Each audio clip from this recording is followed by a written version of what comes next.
اللہ حفاظت فرمائے، اللہ حفاظت فرمائے۔ ابتدا میں نے تھوڑی سی وہ بات عرض کی تھی، وہ یہ کہ جب کسی جگہ کے مسلمان نماز پڑھ سکتے ہوں، رکاوٹ کوئی نہ ہو، پھر بھی نہ پڑھیں۔ جب کسی جگہ کے مسلمان روزہ رکھ سکتے ہوں اور سستی کی وجہ سے روزے نہ رکھیں، جب کسی جگہ کے مسلمان زکوٰۃ دے سکتے ہوں پھر بھی نہ دیں، جب کسی جگہ کے مسلمان حرام کاموں سے بچ سکتے ہوں پھر بھی نہ بچیں، جب کسی جگہ کے مسلمان قرآن پڑھ سکتے ہوں پھر بھی قرآن کے ساتھ ان کا تعلق قائم نہ ہو، جب کسی جگہ کے مسلمان اپنی نبی کی ایک سنت پر عمل کر سکتے ہوں پھر بھی نہ کریں، تو اللہ تعالیٰ شانوں کی طرف سے کبھی خطرناک فیصلے آتے ہیں۔ وہ یہ کہ جب تم آزادی کے دور میں میرے دین پر عمل کر سکتے تھے پھر بھی تم نے عمل نہیں کیا، تو میں ایسے حالات لے آؤں گا کہ تم چاہو گے بھی عمل کرنا تو کر نہیں سکو گے۔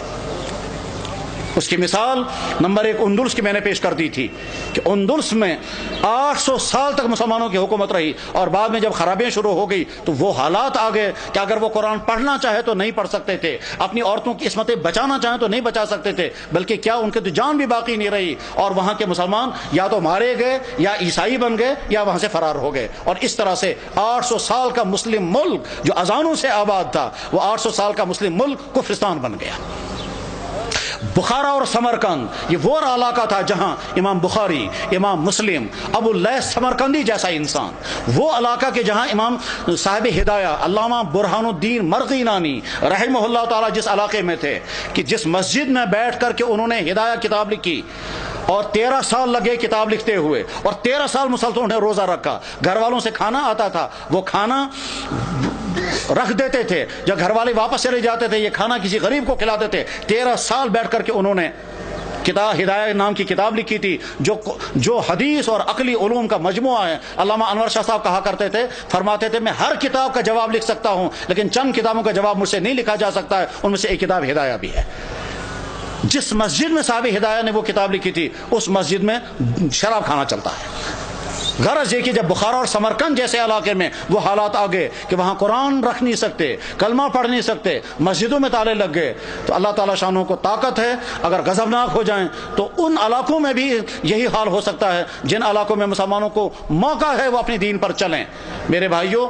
اس غلط فہمی میں مت رہیں کہ ہمارے لیے وہ حالات نہیں آ سکتے ہیں، ہماری پچھلی تاریخ میں ایسے حالات آ چکے ہیں۔ چنانچہ کشمیر کی پچھلی تاریخ میں ایک زمانہ ایسا آیا تھا جب سکھوں کا دور تھا، مسجدوں میں تالے لگے تھے، اور جو نماز پڑھنا چاہتا تھا اس نماز پڑھنا اس کی جسم سے کھال نکالی جاتی تھی سب لوگوں کے سامنے تاکہ باقی لوگ نماز نہ پڑھیں۔ سری نگر کی جامع مسجد میں گھوڑے باندھے گئے تھے،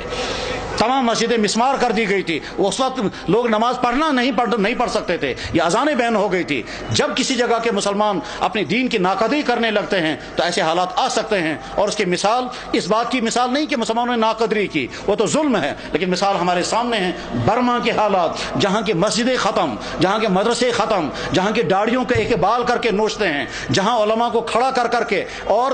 سوئیاں مار کر کے ان کو شہید کرتے ہیں، جہاں ایک مسلمان خاتون کے ساتھ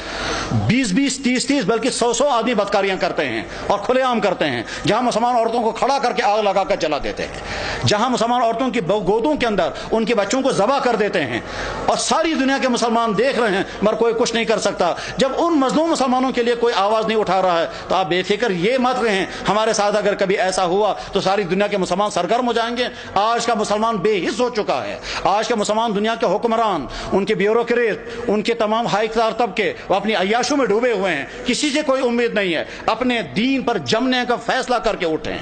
اپنے ایمان پر قائم رہنے کا فیصلہ کر کے اٹھیں، اپنے دین پر چلنے کا فیصلہ لے کر اٹھیں، اپنے گھروں کے اندر دیندار گھر بنانے کا فیصلہ لے کر اٹھیں، اپنے بزنسوں کو مسلمان بزنس بنانے کا فیصلہ لے کر اٹھیں، اپنے فنکشنوں کو دین کا فنکشن بنانے کا فیصلہ لے کر کے اٹھیں۔ جب مسلمان حرام سے بچ سکتا ہو اور پھر بھی نہ بچے اور شرابیں پیے تو حالات ایسے آ سکتے ہیں کہ زبردستی مسلمانوں کو شراب پلائی جائے گی۔ جب مسلمان داڑھی رکھ سکتا ہو اور نہ رکھے تو بعد میں ایسے حالات آ سکتے ہیں کہ رکھنا بھی چاہیں تو نہیں رکھ سکتے۔ ساری ترکی کے اندر مسلمان داڑھی رکھ نہیں سکتا، حالانکہ سارا مسلمان ملک ہے۔